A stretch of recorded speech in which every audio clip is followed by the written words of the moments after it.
За одоо дурсан чиглэлийн хоёр дахь хэсгийг оръё. За тэр болохоор moving average-ийн талаарх тайлбарууд байгаа.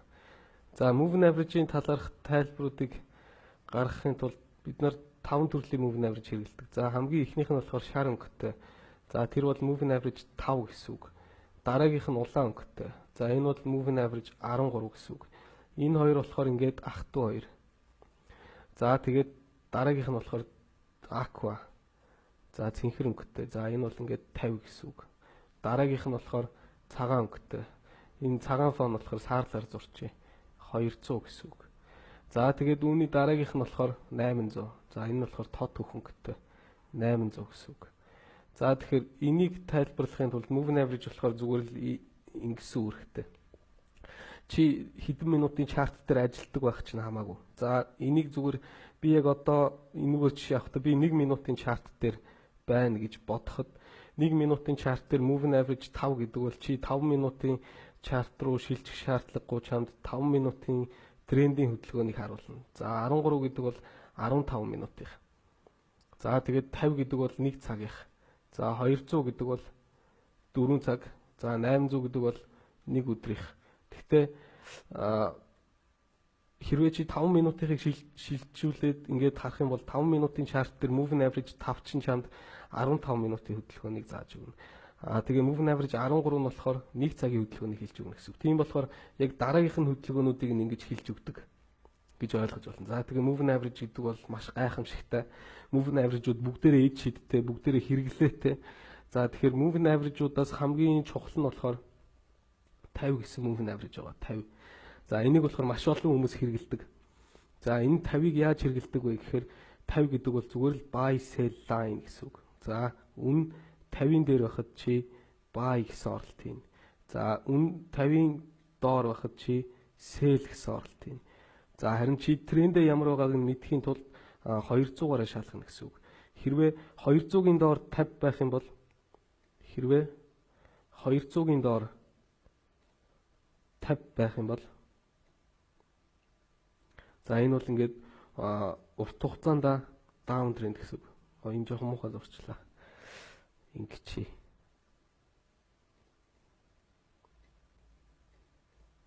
За ийм байх юм бол за даун тренд гэсэн үг. За харин 200-ийн дээр 50 байх юм бол том хугацаанд ап тренд гэсэн үг. Тэгээд нөгөө нэг MV дээр үүсдэг дундх V1, V2 болон A1, A2-ууд болохоор ихэнхдээ 200 дээр үүсдэг. Энэ бол ингээд 200 дээр үүсдэг болохоор эд нарын болохоор яг дөнгөж энэний өмнөх бичлэг дээр нь тайлбарлагдсан байна. За үүний дараагийнх 50 биш. За үүний дараагийнх нь болохоор moving average 5 болон 13. 5 болон 13 гэдэг бол чиний одоо ордог комбинац гэсэн үг. Хэрвээ moving average 5-ыг болон 13-ыг зэрэг сэтлээд хаагдсан байгаа тохиолдолд болохоор чи шууд оролтоо хийж болно гэсэн үг. Эрт ордог оролтуудыг 5 болон 13-аас харна. Тэгээ moving average-ууд чинь хоорондоо чамд юуг илэрхийлдэг вэ гэхээр хоорондоо зайн сална, зайн ойртно. За тэгээд юу яана гэсэн үг. Хоорондоо огтлцсон гэсэн 3 төрлийн хөдөлгөөнийг явуулна. Тэгэхээр moving average-ууд яадаг байх нь вэ гэхээр нэгдүгээр зайн хоорондоо салддаг байх нь байна. Зайн салдсан байхад дараагийнх нь үйлдэл нь заавал огтлцсон. Тэгээд түүний дараагийнх нь үйлдэл нь болохоор зайн бүгдээрээ хоорондоо нийлнэ. Тэгэхээр эд нарыг moving average-уудыг яаж унших вэ гэхээр moving average 50, 200, 803 нэгэн зэрэг ийм байралтай байх юм бол за энэ бол marketing consolidation бүс гэсэн үг. Харин 50 болон 200-ийн зайн дөнгөж огтлцоод салж эхэлж ивэл энэ бол ингээд том трендийн эхлэл гэсэн үг.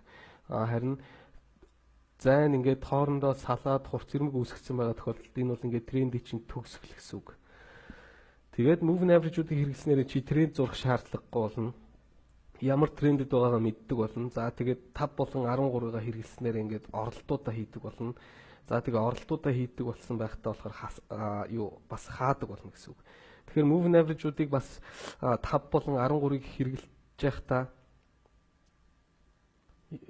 юу яана гэсэн үг. хэрвээ чи худалдаад авсан байх юм бол том moving average-уудаа болохоор юу болох нь? Орцсон байлаа гэхэд болохоор